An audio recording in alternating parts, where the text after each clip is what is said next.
What's up everyone, and welcome back to a haunted new video. Today is the spookiest day of the year, Halloween. But it's also a Saturday, which means a brand new Salad Saiyan video, which definitely has more cultural impact than Halloween. But today, we have a spooky new scenario. Okay, it's actually not really that scary, it's just a Halloween themed one. So, what can I do to relate Dragon Ball to Halloween?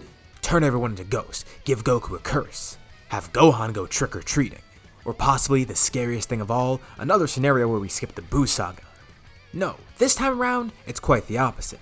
Majin Buu is kind of associated with candy, just like Halloween. So for today's special, we'll be looking at a scenario where Buu is involved.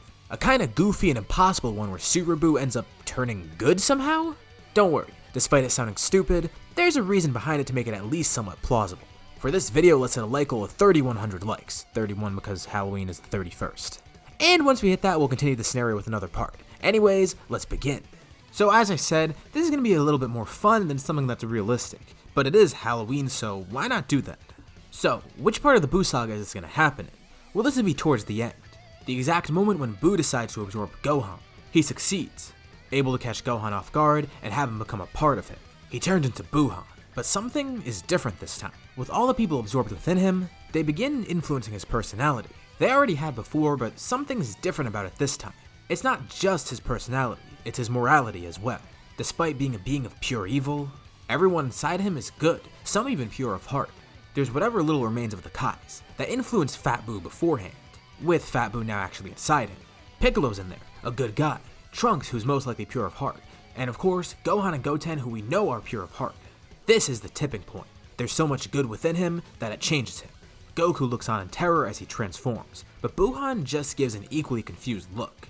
Goku's in a battle stance, ready to fight even though he knows he has no chance.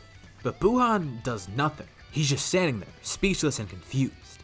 And there's also another person added to the battlefield. That of course being Vegeta. Goku retreats towards him, trying to come up with a plan, unsure of what Buu's trying to do. He's just standing there menacingly. While everything is still somewhat peaceful, Vegeta's able to hear about fusion from Goku. But they don't fuse quite yet. They're still not sure what Buu's planning to do. On the Sacred World of Kais, the Kais are also watching there too. They're equally confused, Kibito Shin especially. He teleports to Earth, ready to get Goku and Vegeta out of there just in case. He suspects that Buu may be trying to blow up Earth, just waiting for the right moment. But once Kibito Shin is teleported to Earth, he realizes something.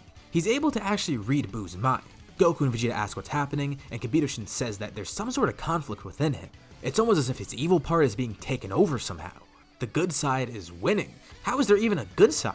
He can sense that Buu's heart is no longer pure evil, and is actually becoming good somehow. He theorizes, maybe with the influence of the Kais in there, good Buu and the 4 other fighters, it's enough to overpower the evil side somehow. The only evil part in there is actually Buu himself, who is the person that owns the body, but with everyone in him influencing it, that actually changes him. And the reason Buu is just standing there doing nothing is because he's having this internal conflict, but it's starting to die down. He's just as lost as everyone else. No one really knows how to make the next move, not him or the people against him. So, Goku and Vegeta decide to approach, seeing if they could talk to him somehow. Kibito Shin warns against it, but they say they'll be fine, and if not, they can always fuse to fight him. He notices them approaching and his guard actually isn't up. Goku and Vegeta question him, and Buu says flat out, he's changed. Of course he would be aware of this. He acknowledges that the evil in him is somehow gone. He feels cleansed, but still weird. He turned from pure evil into somewhat of a good person, but he doesn't know where to go from here. With his new conscience, he feels terrible about what he's done. Everyone on Earth is gone, and it's due to him. And now, there's these beings inside of him, and he knows they want to be let out, but he's concerned about what will happen if he does let them free. He'll go back to his evil ways, not having the same intelligence and conscience that he wants now. It's a very complicated issue. Kibito Shin comes over and hears about everything. Of course, Goku and Vegeta aren't planning on killing him right now. That would also mean everyone inside of him dies, but they also can't figure out a way to extract them either. And if they do, then he'll just turn evil again. Goku said they can get the Dragon Balls, but they were already used recently, and they don't even have a Dragon Radar. That could have helped fix stuff, but it seems like they're screwed. Until Vegeta brings up the idea of Namek's Dragon Balls, they could try and go there and see if that works. Maybe they can find a way for Porunga to bring everyone outside of Buu and keep him good still. It is kind of a stretch, but it's worth a shot. Kibito Shin goes there while Vegeta and Goku watch Buu. They're still not too convinced. Even though Kibito Shin did say that he is pure of heart now, it is obviously hard to trust him, and it's very awkward. What would they even converse about here? If anything, Goku may press him, seeing how much he's being influenced by everyone on the inside. Is he more like Gohan? Is he like Goten, Piccolo, or the Kais? Or even Trunks? He retains the intelligence of both Piccolo and Gohan, and he's somehow become somewhat introspective. It's weird because before he was just a babbling monster, but he's actually forming coherent and intelligent sentences right now, having a dialogue with both Goku and Vegeta, trying to convince them about his change. But suddenly, Goku and Vegeta sense something. They feel the lives of people being restored. Goku even looks over to Vegeta and sees the halo disappear from his head. The first wish to revive everyone was made. The next wish itself is kind of complicated. Kabuto asks Porunga if he could revive everyone inside of Buu without removing their influence. Porunga says it'll be kind of tough, but as long as Buu wills it, he'll have it happen. He's gracious enough to offer this complicated wish, bringing Gohan, Piccolo, Goten, and Trunks outside of Buu while not changing Buu's new personality. Good Buu is left inside. Goku's asked if he wants a third wish, that being to erase Buu from everyone's memory. They don't want anyone to remember the events that happened today, or Buu either, because it seems like they may actually keep him around. All the fighters that were removed from Buu are confused, but Goku begins explaining. Everyone's wary of him, and Buu himself is even unsure.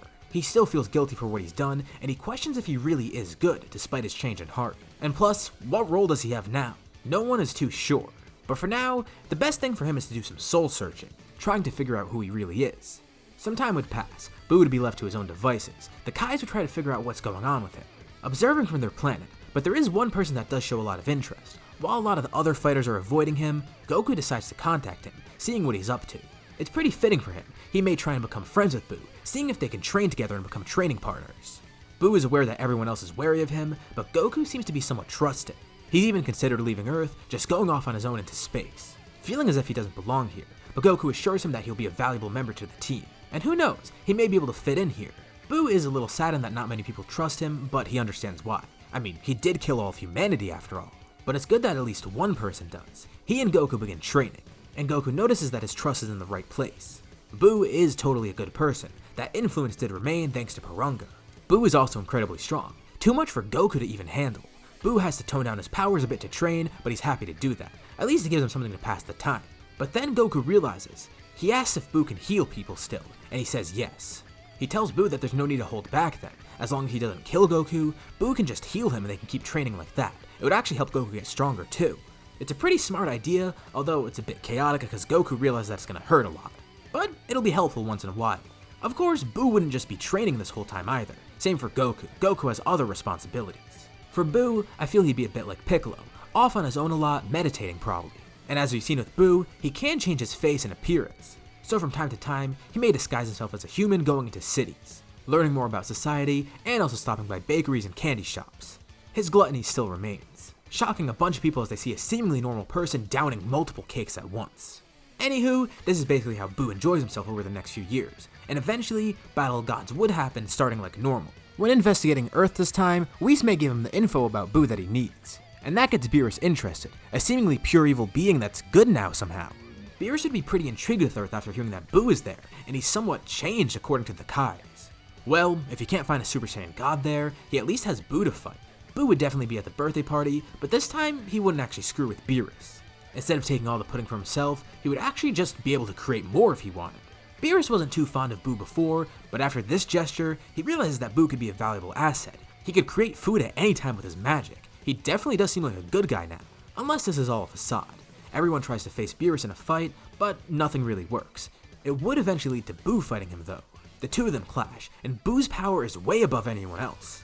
Beerus is pretty surprised. He knew Buu was strong, but not like this. It must be that new change and new form that he has. And he's clearly a lot more intelligent too. Before the party, Whis told him a lot about this guy, since Beerus could sense that he did seem pretty strong, and he has some sort of weird aura to him. Later figure out it's because the Kai is inside of him and the fact that he's a magician. The two continue fighting as Beerus begins ramping up, getting more and more serious. Buu begins getting worried. Is this guy gonna kill him? Whenever Beerus lands a hit on him, Buu regenerates, and eventually Beerus gets more and more violent. He can't tell if Beerus is having fun or if he's getting angry. Just in case, he removes a piece from himself, actually coming up with a new plan to absorb Beerus. For the first time in his life, Buu actually feels scared. His detached piece creeps towards Beerus, and just as he's about to strike, Goku then jumps in, telling Beerus he has a way to find the Super Saiyan God. Beerus calms down and Buu is relieved. He honestly couldn't tell what Beerus was up to there. And with Goku jumping in, they're able to do the ritual. And there is actually a difference here. Goku is a lot stronger due to his training with Buu, and it's shown in his fight with Beerus. This doesn't mean that he's going to be on the level of Beerus, not in the slightest, but Beerus does notice how strong the Saiyan is. He actually has to get a lot more serious towards Goku than he was originally. and this power that Goku shows off only interests him more. Plus, he's not enraged right now. Beerus is happy, and he found a great rival. So, this may lead to him training Goku and Vegeta earlier. He sees the potential of the Saiyans and decides, why not train two of them? Especially this Goku guy because of how strong he is. Vegeta's amazed too. He never knew that Goku was so strong in his base, even before Super Saiyan God happened. Much like a lot of other people, Vegeta was pretty wary of Buu and didn't really want to train with him. He heard that Goku went occasionally but never knew the extent of it. He's kind of pissed off that this happened behind his back, but it is kind of his own fault. If anything, this would serve to motivate him more. So immediately this time, they go train with Beerus right after Battle of Gods, instead of waiting. With Super Saiyan God, Goku's actually ahead of Buu now, by a pretty large margin actually. Buu himself even wants to go to Beerus' planet, and Beerus is pretty unsure. Beerus tries to get more information from Whis, but Whis doesn't know too much about Buu either. He's been in hibernation for so long that he's kind of an enigma at this point. All they know is that at one point, he was the incarnation of pure evil, created by some wizard that's now long dead. They're a bit unsure, but Beerus tells Buu that he'll see. Maybe in the future he'll let him come. Buu is pretty happy to hear this, and he tells Beerus that he can teleport there any time that he needs. He's actually very eager to train and stick with Goku.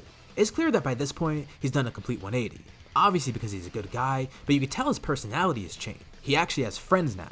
And it's not just Goku either. Of course he'd still be on good terms with Mr. Satan, his only real friend in the first place. That's probably where he'd be living.